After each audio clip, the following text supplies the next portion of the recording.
Jess, welcome into the back room. Hi, Andy. Thank you so much for having me. So, I just want to start by saying that I am so deeply sorry for what you went through and the lasting impact of that trauma. And I'm really honored to have you here to talk about your life and what you're doing.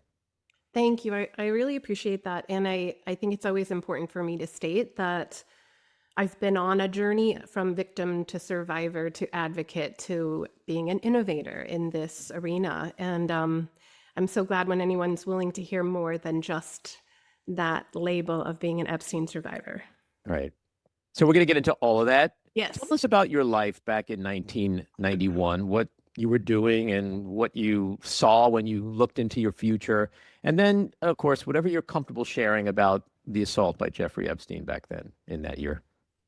Yeah, so I was a professional dancer, working dancer. I'd been working for a year and a half. I had worked with celebrities. I had modeling contracts. In fact, 2 weeks after the assault, I was heading back to Tokyo on a second modeling contract. I was thriving and meeting wonderful people along the way, creating friendships, relationships, just really thriving. And I always think it's really important to remind people that the assumption is we will know exactly what to do in a horrific situation. And I did too. I was assertive, I was confident, I was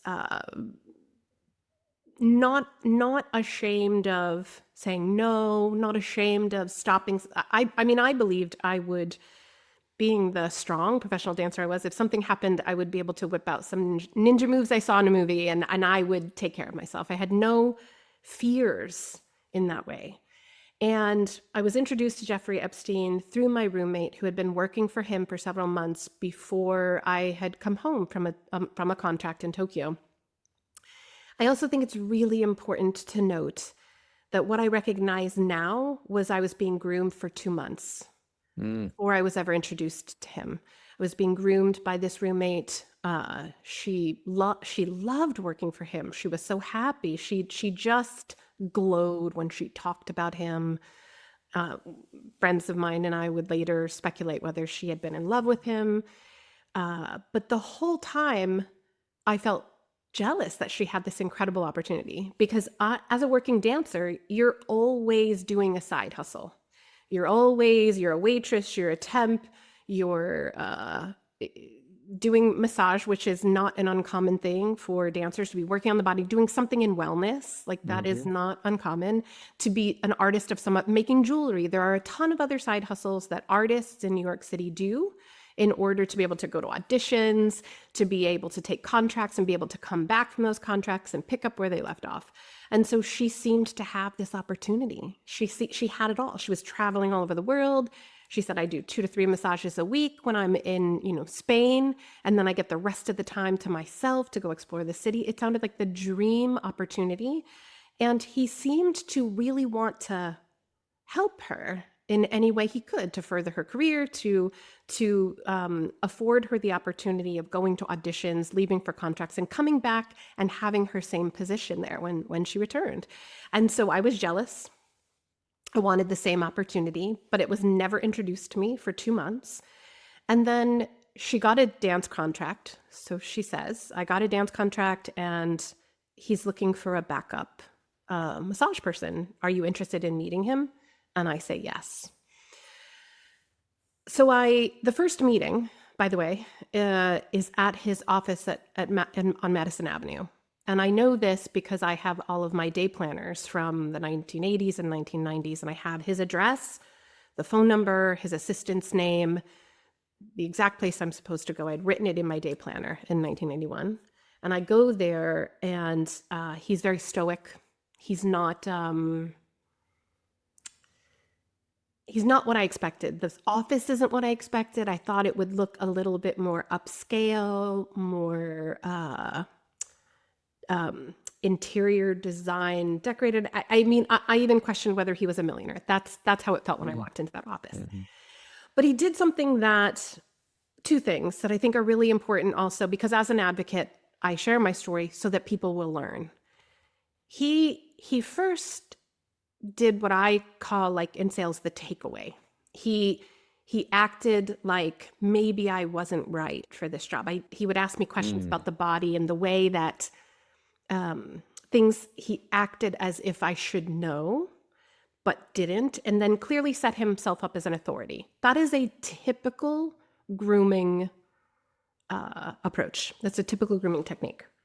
The second thing that he did, he said, well, you're gonna have to do some learning.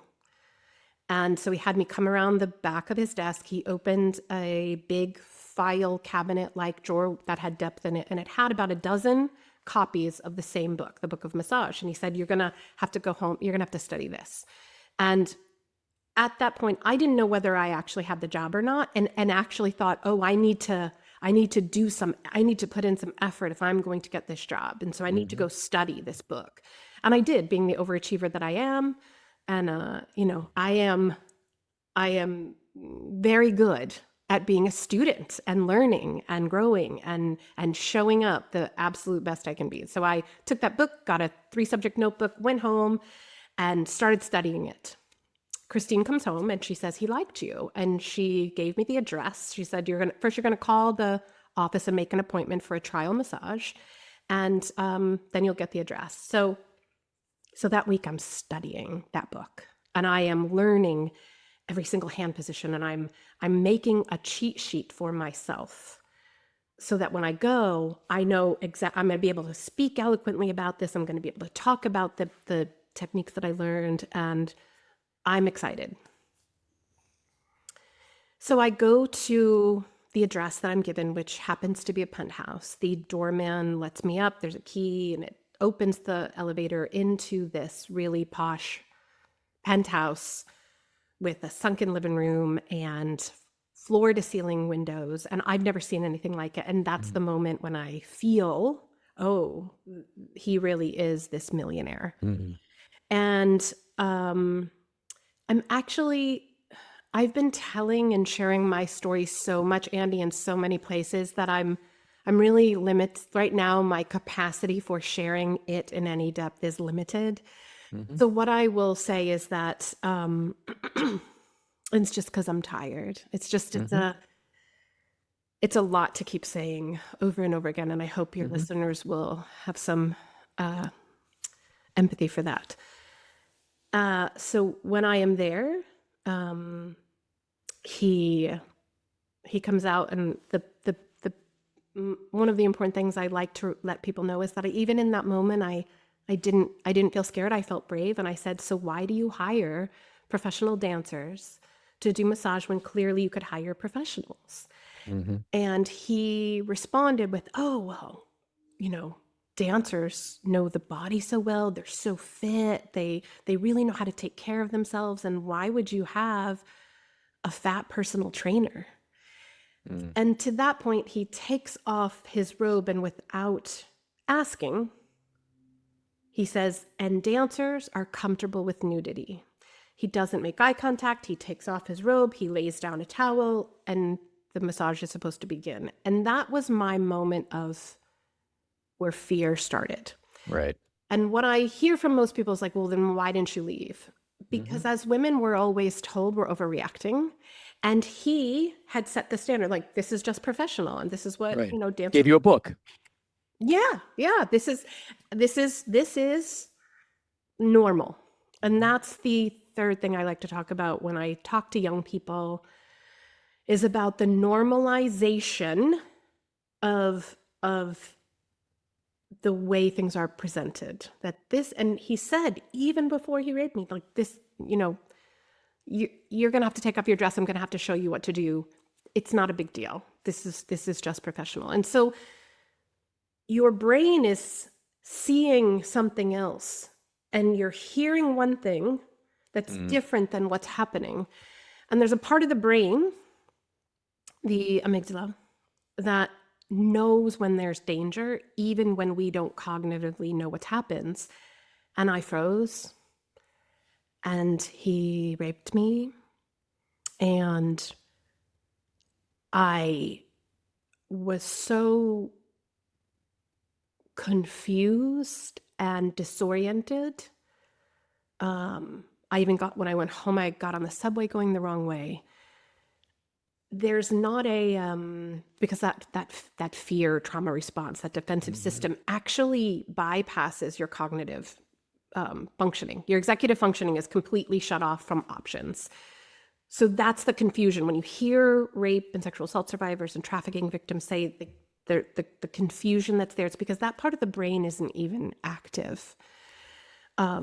It would be the next day that I go into, I was a scholarship student at Steps on Broadway. I went in to go work my work scholarship in exchange for classes. And it was my friend, Joanne, that was like, hey, how are you doing? How did it go yesterday? And she asked me 3 times. And I just kept looking at her and I still couldn't speak the next day until she grabbed me by the hand and she pulled me into the office and I broke down in tears. And I told her, a fraction of what happened. And she looked at me and she grabbed me by the shoulders and she said, we need to go to the police. And it was kind of in that moment that I realized, oh, it really was that bad. But I don't know if you know this, we're Gen Xers, right? Like in 1991, as I understood the law, it was only determined rape based on how much you resisted. And so I froze. I believed the laws at that time. And since I froze, I thought, no one's gonna believe me. I'm a 22-year-old dancer and there's this wealthy Wall Street guy with a penthouse and a plane, like nobody's gonna believe me. And so I shut it down in utter humiliation. The way I describe it is I turned into a mouse of a girl. I just stopped trusting myself and my ability to even take care of myself. I thought I was so stupid. Why couldn't I scream? Why couldn't I fight? Why couldn't I run? How stupid could I be? That's what went through my brain, was that it was all my fault. And I lived with that for 30 years. And it was that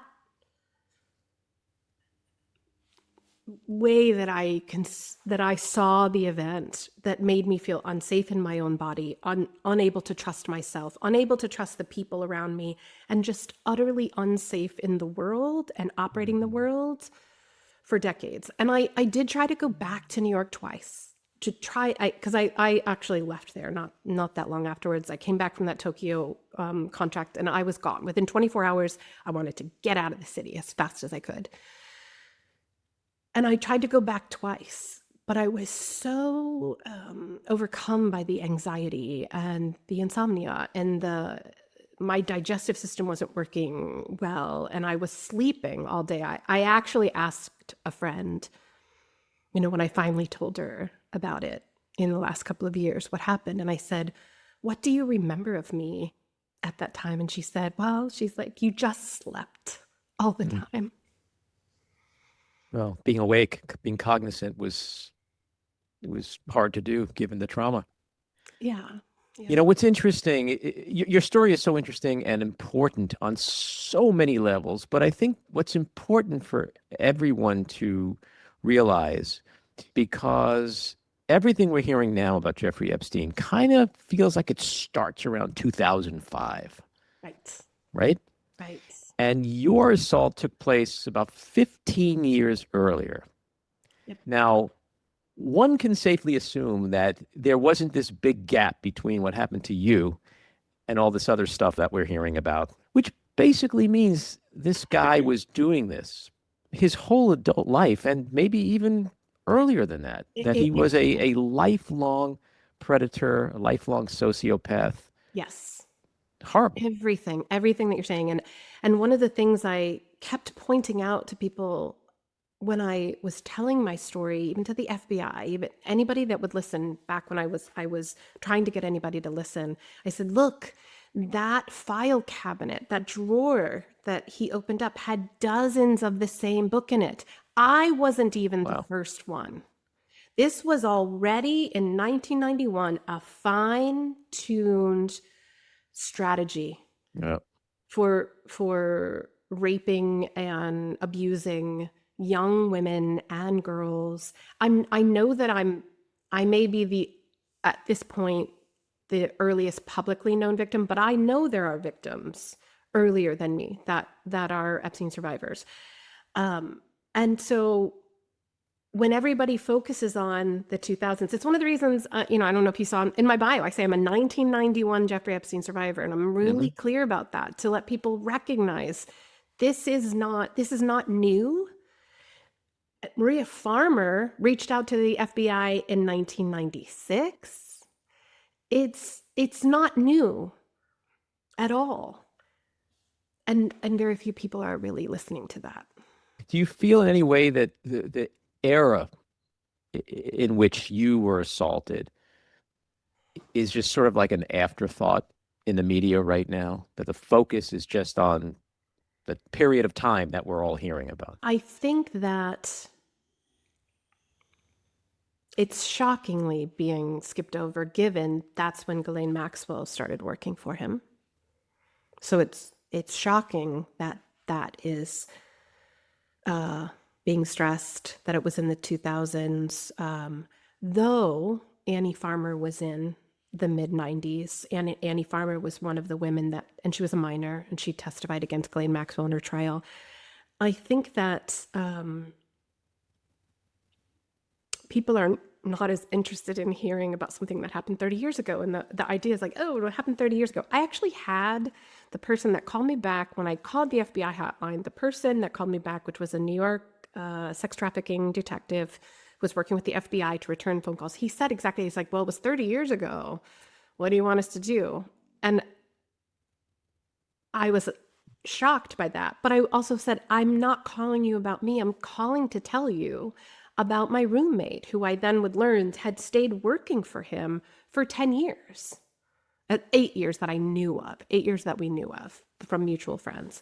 But I think they were trying to look at what they could prove and who they had definite witnesses for. And so that happened in the very first trial, which was 2006, 2008. It's another example of the infuriating things that people say. I remember listening to certain women when we learned about Harvey Weinstein. Mm-hmm. And there would be people that worked with him and said, he didn't ever touch me. And it's like, well, what does that mean? Yeah. No one's saying Harvey Weinstein raped every single woman he ever came in contact with. Yeah. What does it have to, whether or not he touched you doesn't negate the reality of the crimes that he committed against so many other people. And so the 30-year thing, or another thing is like, oh, so now you come forward when he's running for office. Well, yeah.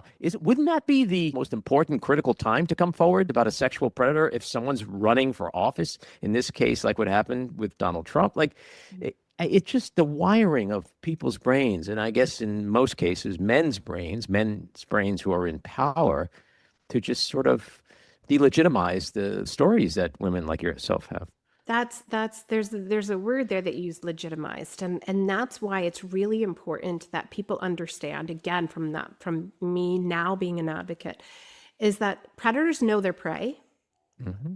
And they know, people think it's just the prey that's being groomed, but it's the enablers being groomed. Mm-hmm. Epstein surrounded himself with a lot of very reputable people so that if anything ever came up, he would have all of these alibis from people. I never saw anything like that happen. I never saw him with all of those women. He would have, as I understand it, because I don't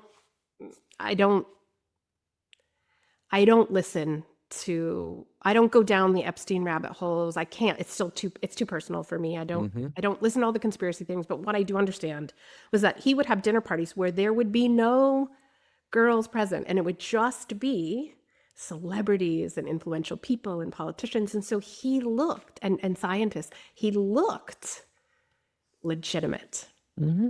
They were all being groomed, all of them. No, it's like clergy and coaches. And exactly. Over the years, as I've learned about how this stuff works, I went from isn't it like a crazy coincidence that these guys are always in these positions where they have kids around them? And then it became, no, that's the profession they choose Yeah. because that's where the kids are.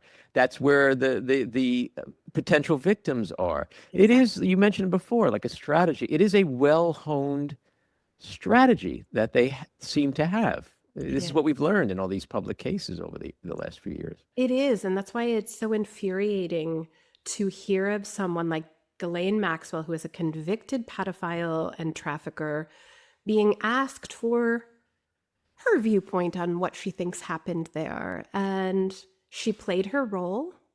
She mentioned the men that are in question and said they had nothing to do with it. She played her role of protecting powerful men just like she did for a very long time. And it all of it, everything that was said in those transcripts completely erases what survivors have been saying for decades, what survivors testified to, what investigative journalists have found over the last decade or more. And it's appalling to know that our government, that the people that are supposed to be in charge of justice, of keeping us safe, they have one job, keeping us safe, is listening to the convicted pedophile. It just injustice on top of injustice. I mean, every single corner that you turn when you look at the Epstein case is cover up on top of injustice on top of cover up on top. I mean, it is over and over and over again. Well, it is a cover up, clearly. And when you look at the transcripts, I mean, there's one part where Deputy Attorney General Todd Blanche, who was Trump's former personal criminal attorney, Maxwell is sort of searching for a word, and he feeds her the word. Mm. He literally leads the witness. And so it was so clear that the whole thing was a charade designed to it wasn't to find information, it was to keep her from spilling the beans. And then, of course, a few days later, she's rewarded with a trip to a transfer to a minimum security prison camp. A vacation, yeah. She's getting and a it's vacation, like yoga and Pilates. I mean, yeah. What about the victims? I in my social media and on my podcast, I'm like, hey, MAGA, we know what Maxwell got from that charade. What did you guys get? What did the victims get? Yeah. I mean, it seems like nothing this administration is doing is designed to help the victims. It's all designed to help Trump. It's designed to help Congress. It's designed to help the guys who were involved in this heinous sex trafficking. So I wonder if, MAGA is ultimately going to accept what it's being fed. Like, is this not going to go away? Are the distractions working, I guess, where it needs to work? Like, it's not going to, me getting distracted doesn't matter. If MSNBC and CNN start talking about Rosie O'Donnell and troops in LA or DC, MAGA doesn't watch MSNBC and CNN. So it's not like they're getting distracted there. So it's like, where it really counts, is this all just a waste of time for Trump because these people were promised something? Yeah.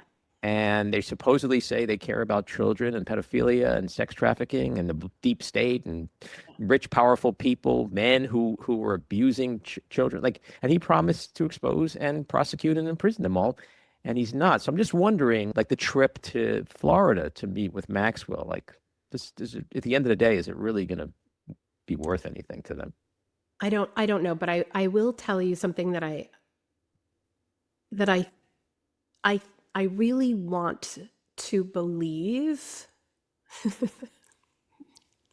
somehow that the reason that MAGA believed so much in Trump, the basis of their loyalty was around saving children, that on some level that wasn't a fake aspiration. Back in 2021, when I started sharing about what happened, and that's when I kind of dipped my toe into the waters of social media and advocacy and sharing my story. And I would have MAGA Republicans in my comments saying, don't worry, Trump is your guy. He's been helping the FBI. And they were sincere. They were like, this is going to come to an end. He's going to do this. He's going to be the one that gets you your justice. And they were sincere. And so if there's any MAGA that's watching this right now, that would be my appeal to them is, do you remember when you believed that?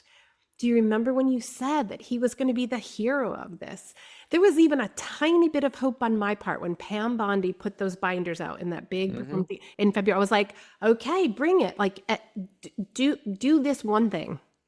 Do this one thing. And this should not be a partisan issue at all. This is about child sex trafficking and the safety of women and children. And it should not be politicized. It should be an easy road to justice for this. There shouldn't be any questions. There shouldn't be any delays.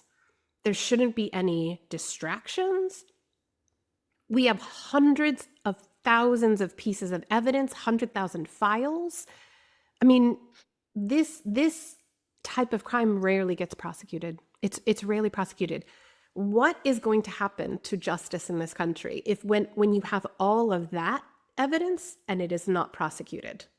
What happens to the future of justice when we set this precedent? That's why I beg anyone that's listening to me to please don't let it go, because this will be the line we can never get back once it's crossed. Yeah, you're right. And I saw something that somebody sent me this morning that was literally like asking why does MAGA do and believe the things that it does? And he boiled it down to what he said was identity. Yeah. And he said that the nanosecond they agree with certain people that certain things are happening is the minute they have to admit that they've been duped. Yeah. They don't want to be identified as somebody that's been, taken for a ride. So it's more cultish, and that helps understand why they're accepting all the things they accept. Although I do believe that there are people peeling off of that. I've talked to them. I've talked to them too. That's what I was going to say. What I know from the people that I've talked to, conservative women that maybe weren't necessarily full MAGA, but that were just conservative women, are not happy. They want these files released. They want justice done because they are mothers. They are sexual assault survivors. They believed him when he said he was going to save the children. So that's one of the areas I think that is severely underestimated, is that conservative women do care about this and have voiced it. And it's sad that this is being pulled apart in so many different directions to be a distraction when it's really simple. It's really, really simple. And well, it requires people to just stop and think. Just for example, Pam Bondi in February pointed to her desk and said, I have the files and the list here. Yeah. So to the MAGAs out there, if you're watching or listening, it requires you to just close your eyes and think and ask one simple question. Was she lying to me then? Yes. Or is she part of the cover-up now? Yes. It has to be one of the two. Kash Patel, before he became head of the whatever he's head of, because I don't pay attention. FBI. Seriously, at this point. Release the Epstein files. Yeah. Release the Epstein files. Marjorie Taylor Greene, release the Epstein files. There have been a long list of Republicans that have been on this train, and we need them to get back on it. If I can make an appeal to any women conservative politicians, anyone with any tiny bit of power, stand up for this, for yourself and for your children, because we cannot cross this line of injustice. It is, in no world should child sex trafficking be okay. In no world should a convicted pedophile's word be taken over that of the victims who are willing to testify in front of Congress. I've talked to them. They're willing to testify.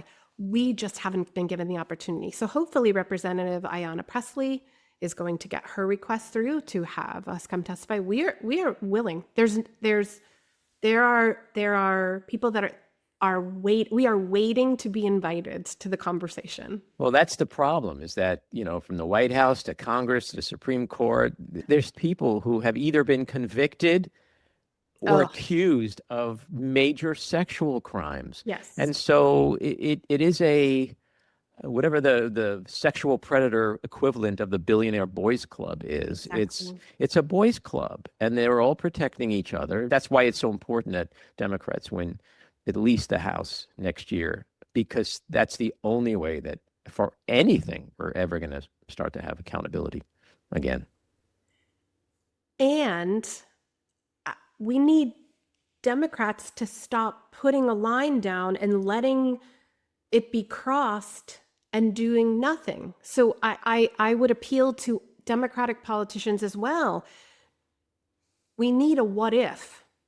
What if they cross this line again? What is going to happen? Because right now there's no what ifs.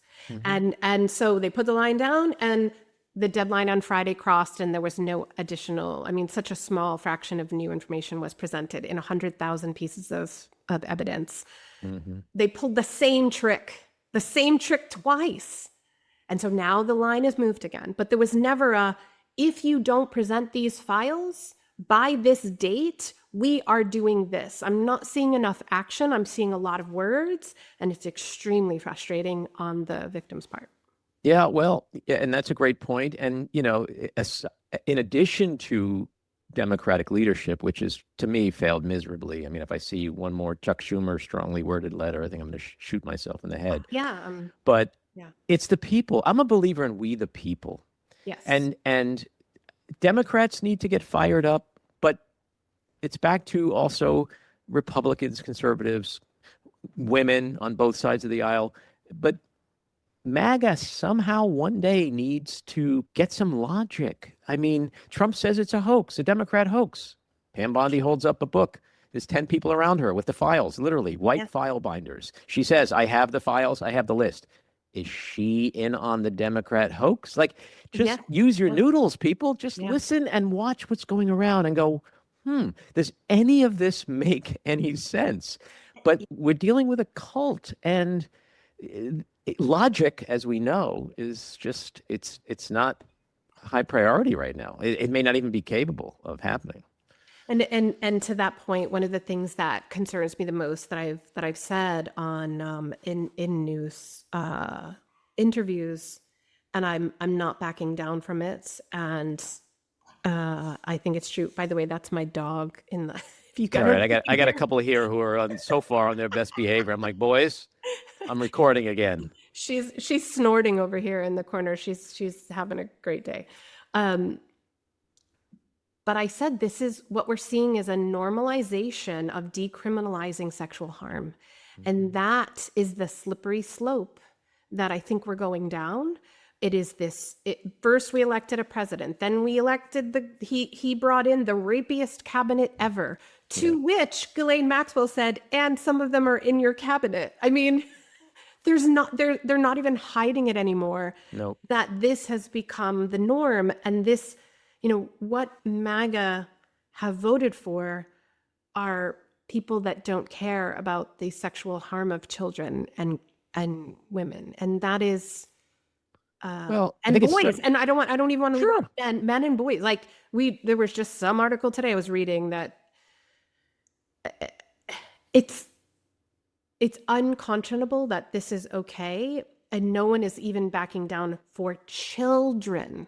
No. For children. No, but you could say the same thing about the mass shootings at Sandy Hook. 20 kids blown apart. Everybody was like, this is going to be it. We're at an inflection point. Nothing. Because there's loyalty to power and greed, and now to the king, way more than there is to the Constitution, the rule of law, to women, to children. Yeah. Andy, I'm from Sandy Hook. I don't know if you saw that. And I don't know if you looked No, I didn't. On my website. Wow. So I'm a very, very bizarrely, I'm an Epstein survivor from Sandy Hook, Connecticut. I worked for one of the foundations for 5 years. I taught at a dance school where we lost 3 little girls. And there was a moment that I had, and I'm feeling this moment again, coming and going. But there was a moment where I was just devastated after the shooting.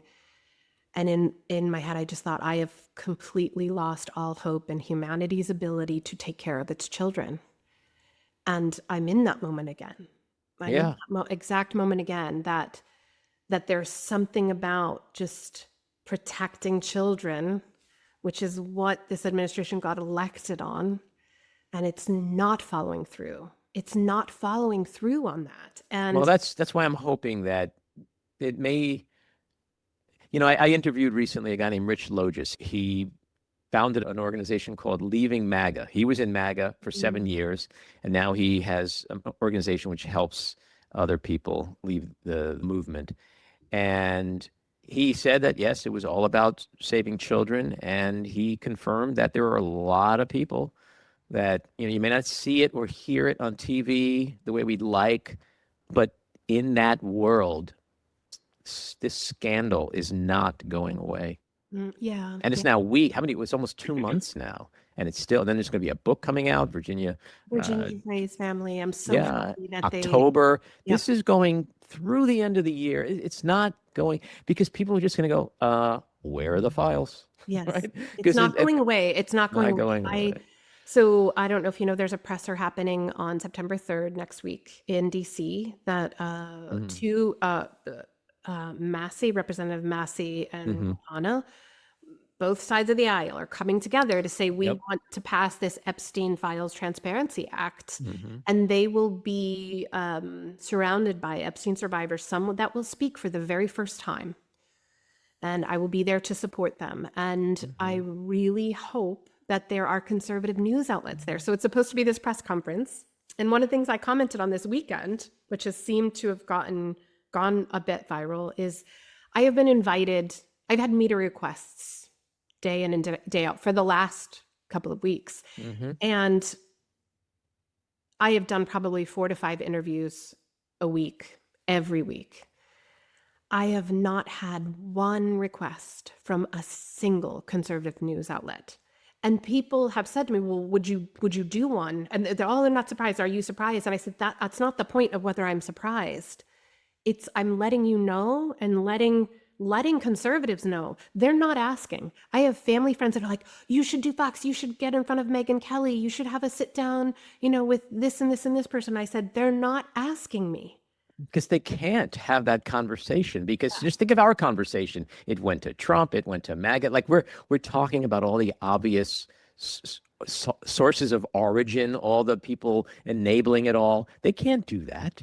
They can't. They're living in mortal fear of the king, and they can't do it. You should be on those. I am willing, networks. and I'll put it out there. I am willing to sit down with a reputable female journalist and do an interview that's conservative or middle of the road. I would do that. I would gladly sit down and talk about 1991. How do you, we're talking about the media. How has the coverage of Epstein and his circle affected survivors like you, for better or worse? Do you think the media is doing a good job, or are they failing miserably to keep this thing out there, to dig, to go deep, to help fight this epidemic? That's a great question, because and there she goes. All right. Hi, Maggie. Good afternoon. Wake up. Maggie. How was your dream? I think that the media is doing the best that they can, but they don't necessarily ask for input from victims of, hey, is this the best way to approach this? Is there, what I've recognized is I don't love doing what's being called a 6 or 7 minutes segment, where I'm just don't know the questions, and on the fly, I'm expected to have a response or an opinion about something. And I get 3 sentences, because this is what people don't understand. For me to prepare to sit down and share my story or share my opinion, I need buffer time before to calm my body, to take care of myself. And then I need buffer time after. And it doesn't matter how long it is. It's just the preparation of knowing I'm talking about this again. And it's just understanding my own nervous system and taking Sure. good care of myself. So what I've recognized is that speaking in those 6 to 7 news chunks for me doesn't necessarily work for me.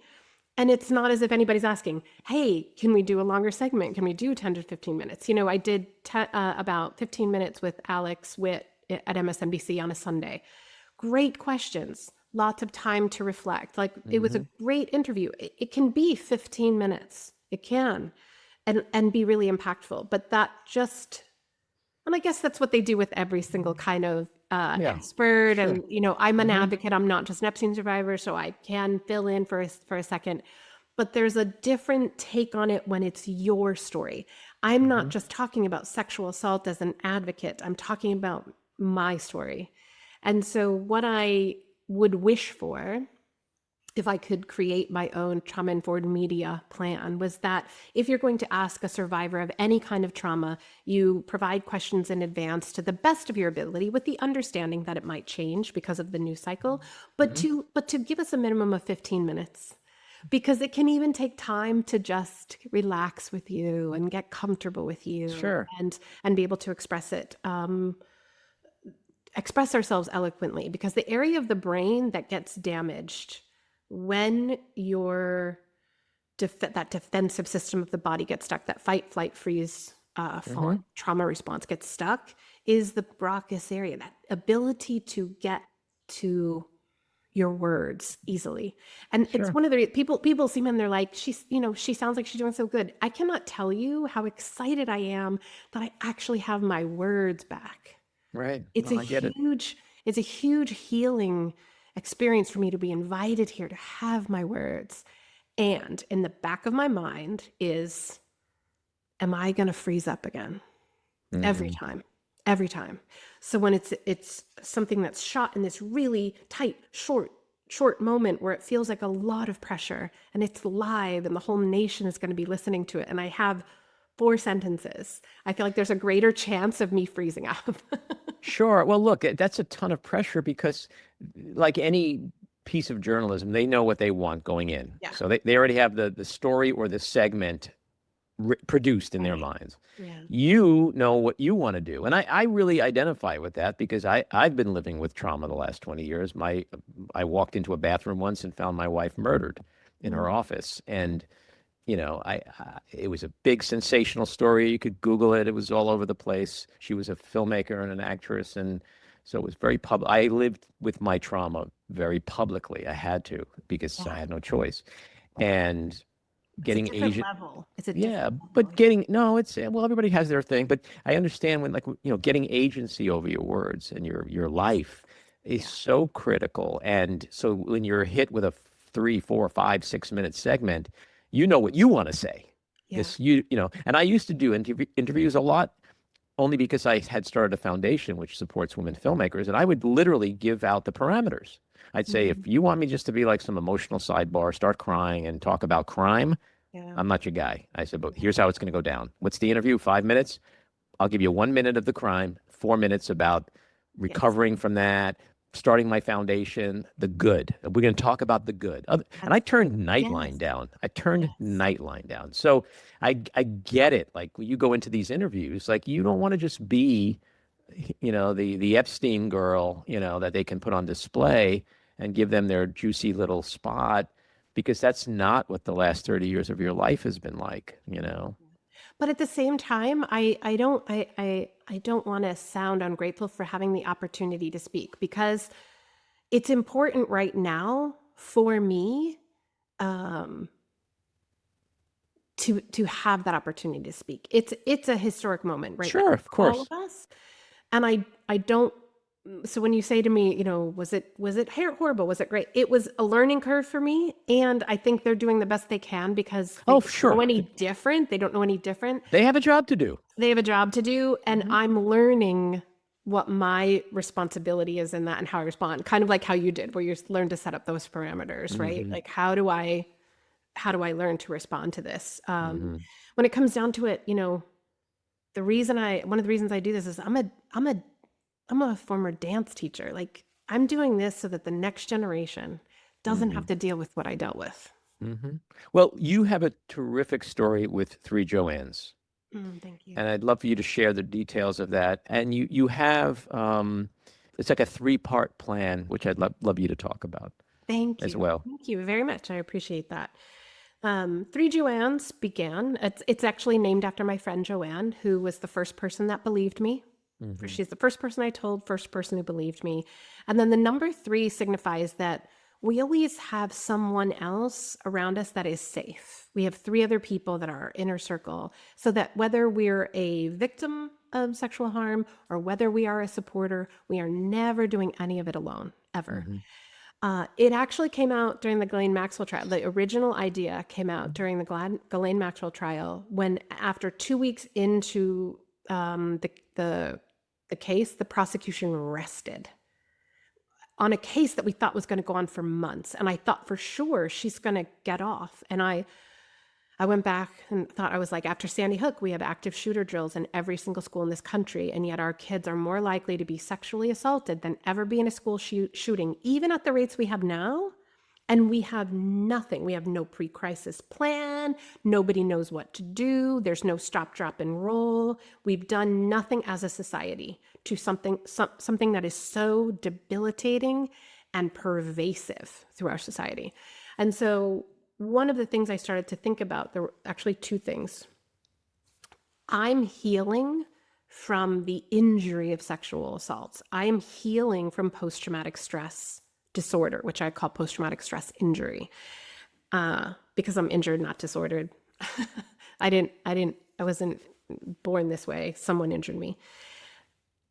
I believe we've missed the mark in how we deal with sexual assault. We always focus on it being a crime first. And even Joanne, she mentioned, like, let's go to the police. Mm-hmm. When what I really needed, and even what you experienced, like, there's a moment where there is a psychological injury happening in that moment where the nervous system is activated and traumatized, and it either can get stuck that way or it can be regulated, and you can come Mm-hmm. back to a regulated place and be able to actually speak what happened because you're not dysregulated. And I started to learn a lot more about just the injury I have lived with. And so one of the ideas that we are focusing on in our app is a social safety app. It's called With You Too. Mm-hmm. And it is all about understanding that sexual harm is an injury first before it is a crime to be investigated and interrogated. First and foremost, there needs to be sexual assault first aid. People need to understand that. That is the stop, drop, and roll. Parents need to understand that. Teachers need to understand that. Peers need to understand that there is a list of things that can be done by someone we know and feel safe with before we reach out to a stranger. And that if we were to teach things like, it's absolutely common and natural to freeze, absolutely natural and common to freeze. And we learn that people don't need to give details when something happens, that we can just be there for them, just like we don't need to know the details of a car accident when it happens in order to care for them and be next to them in the Right. hospital. We don't need all those details to know what happened, how it happened, why it happened, all of that. We just are there. We just show up. And so that's the premise of With You Too social safety. I started to recognize that there were if we covered three areas, kind of like a stop, drop, and roll. People who make a pact to be there for each other and learn about how to be there for each other. And if we had a plan, so it's people, pact, and plan. If we had that organized into a really simple app where people connect, peers connect, because peers are more likely, especially in that 18 to 24-year-old age range, Mm-hmm. peers are more likely to disclose to other peers, not other adults. And unfortunately, other peers don't really know what to do. And so the tagline for our app is know what to do when someone says me too. Mm-hmm. And that's the premise of it, is that we start to build a community-based response that cares for a person before we deal with interrogation.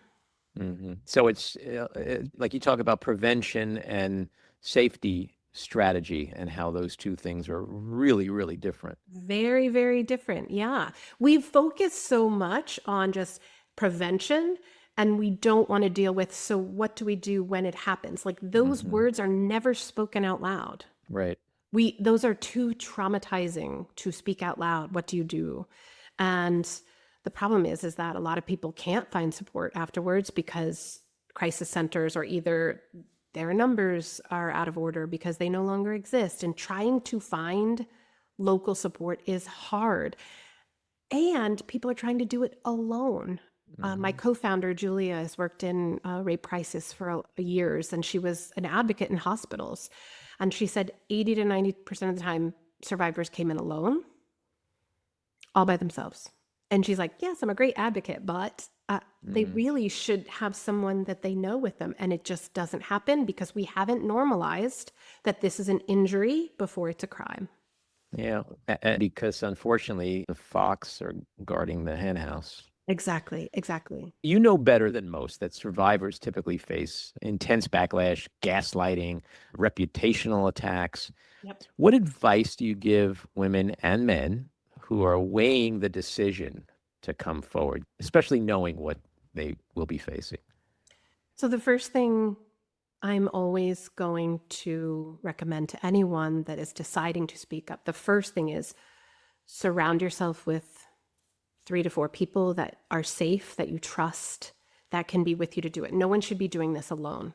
And I'm not talking about lawyers, and I'm not even talking about therapists. I'm talking about your trusted support system. So just like when you go for a cancer diagnosis and they say, how's your support system?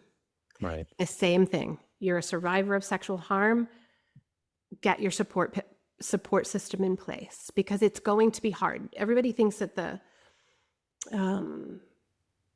hard part is just speaking out, but it's all of the processing of the emotions that happen before and after the speaking out, and in therapy. Like going through therapy, the professional relationship is one thing, but the support network is key. Absolutely key. And that is a big part that is missing, is our community support. I remember sitting with my therapist at one point and I said, I can sit in here inside these 4 walls and talk to you about this, but as soon as I walk out that door, I can never speak of it. And that was actually also one of the impetuses for me to do something and speak out, that I didn't want to feel it. I didn't want to walk out that door and suddenly I was carrying that burden again. So the second part is actually therapy.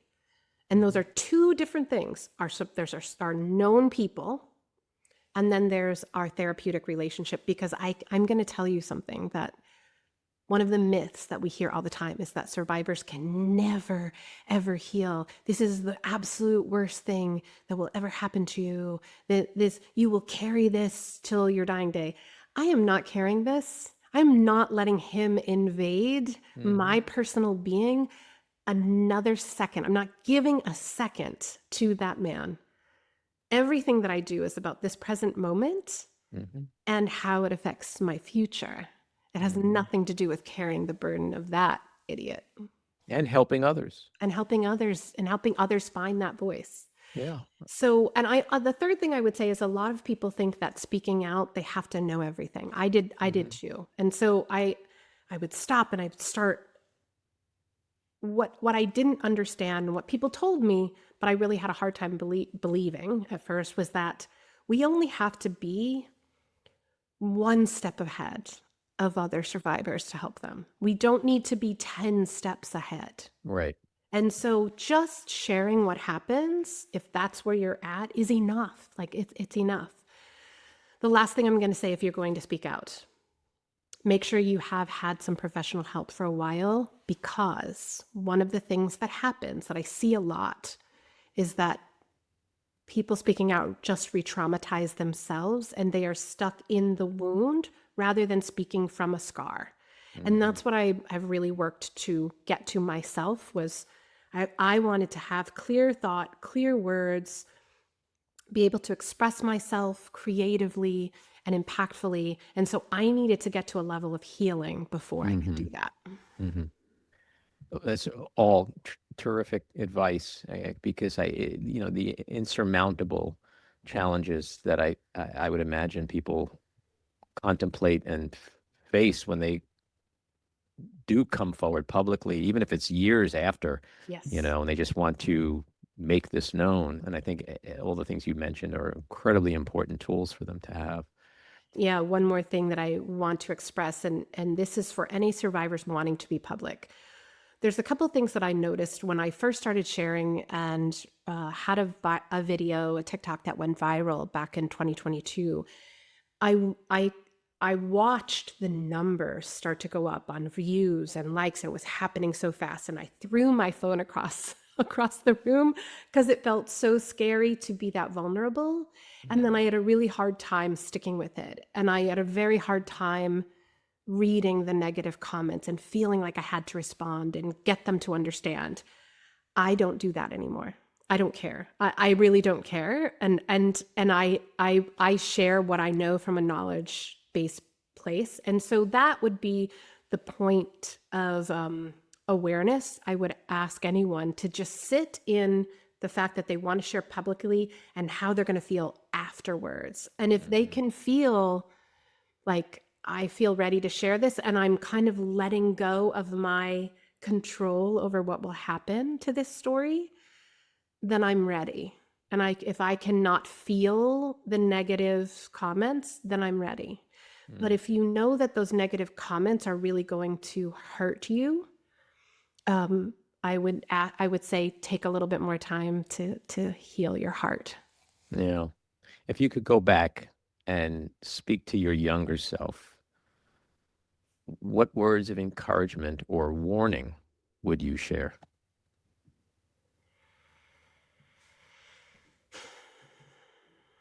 I have one regret about, I have one regret and one thing I would say. I wish I had said something and reported something because there is a feeling that I maybe if I had just done one thing with reporting to police, all of these other women maybe wouldn't have gone through what they went through. So I will carry that a little bit. I carry it a little bit. I know that at the time nobody would have believed me, but in retrospect, I go, would it have mattered? I still would have done everything I could. Like that's where my head goes. The second thing is I actually had a really wonderful friend say to me, she's like, I just keep picturing you at the age you are right now. And I'm going to be 57 next week. 57, reaching back to that 22-year-old girl and saying, look what we're going to do. Right. Because you wouldn't let the bastards keep you down. Yeah. Yeah. It's an important lesson. We all have stuff in our lives. We all have trauma at some point on some All of level, us. some, more heinous than others. But the moral of the story is don't let the bastards get you down, Yeah. and try to take that shit and spin some gold from it somehow and put it out in the world to help people, and There's that's what you're doing. Yeah, there's a level of like taking the tragedy and turning it into a purpose, not as another form of trauma response, but as an opportunity to say, yes, it happened, and how I respond to it matters.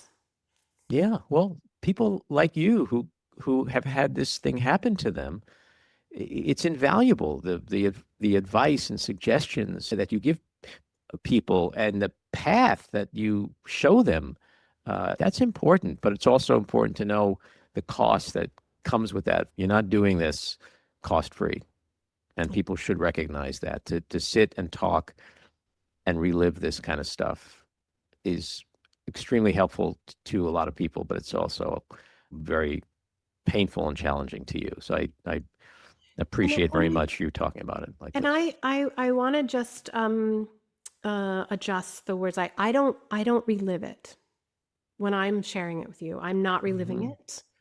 Hmm. And that's what I mean when I talk about sharing from the scar and not from the wound. Um, And I want to share that because I want to remind people that we can heal. Mm-hmm. We can heal, and we can make what happened useful for others. And it doesn't have to be. The cost is sleep.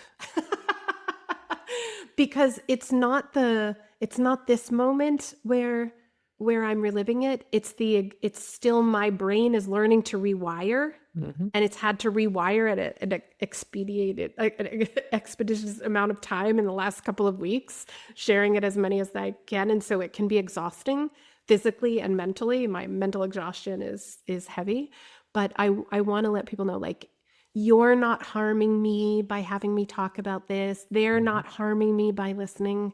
I'm fine, and I know how to take care of myself.